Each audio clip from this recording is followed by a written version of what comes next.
best pieces of home gym equipment for full body exercises. Today we're going to talk about a barbell. Today we're going to talk about a specialty bar.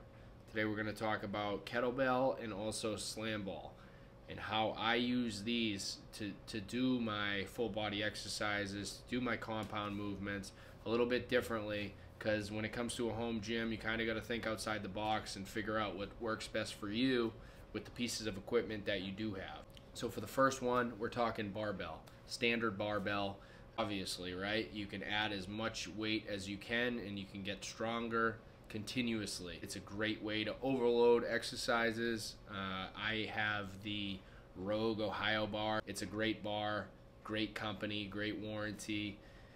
The thing works well, but there are cheaper alternatives, obviously, and you can find secondhand weight plates. You will need plates to load onto the bar. A great way to do your compound exercises. Without a squat rack, it gets a little difficult to do squats, but what I like to do it specifically, what I use my barbell for, is pulling exercises, deadlifts and rows.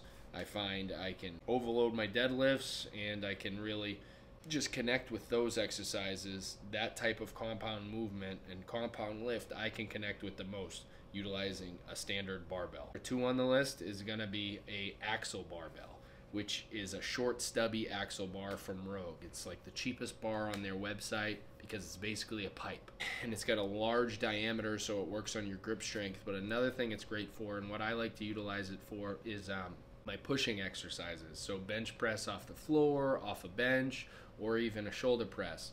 It's easier on the wrists because of the larger diameter.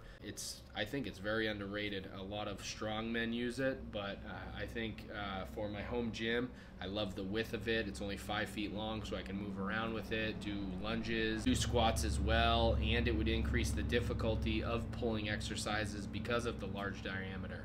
So it's a great tool for compound exercises or full body workout. Number 3 is going to be kettlebell. A kettlebell is a compound movement in and of itself. Doing a kettlebell swing, it's going to work multiple different muscles. It's such a great exercise, but what I like utilizing it for the most is going to be front squats, aka goblet squats. Holding the kettlebell out in front of me allows me to keep my back straight. It's not compressing my spine. It also works your core because you're holding the weight out in front of you. I love front squats.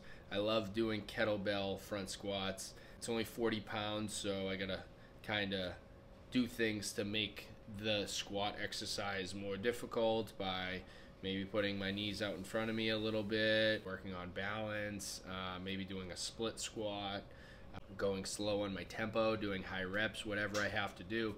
But it's such a great exercise, such a great tool to incorporate, because other things to do with that, I row with it, I do presses with it, and obviously swings and that type of stuff as well, carries, what have you. So an absolute great tool, an ass-kicking tool that you should add if you don't already have one.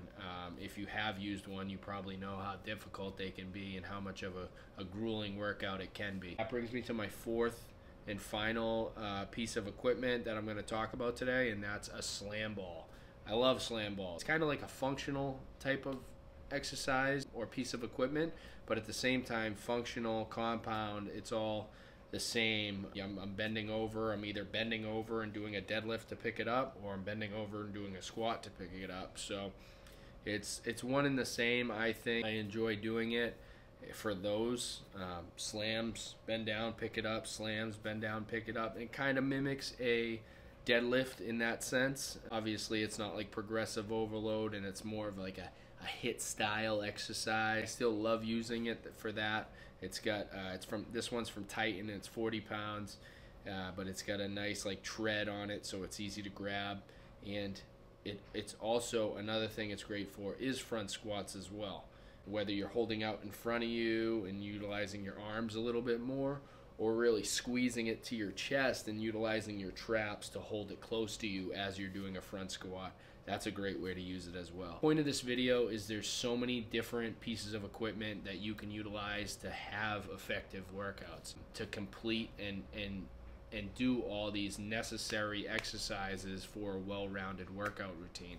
So don't just get lost in the sense or the idea that you need like a squat rack to do compound exercises and have effective workouts.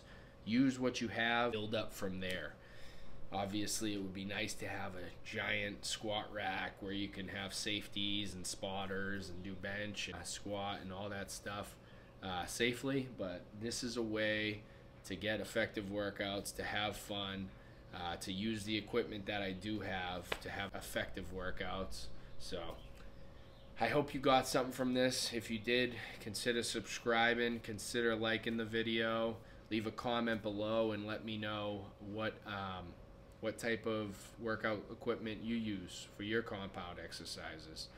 My name's Mark McGuire, and I'll see you in the next video.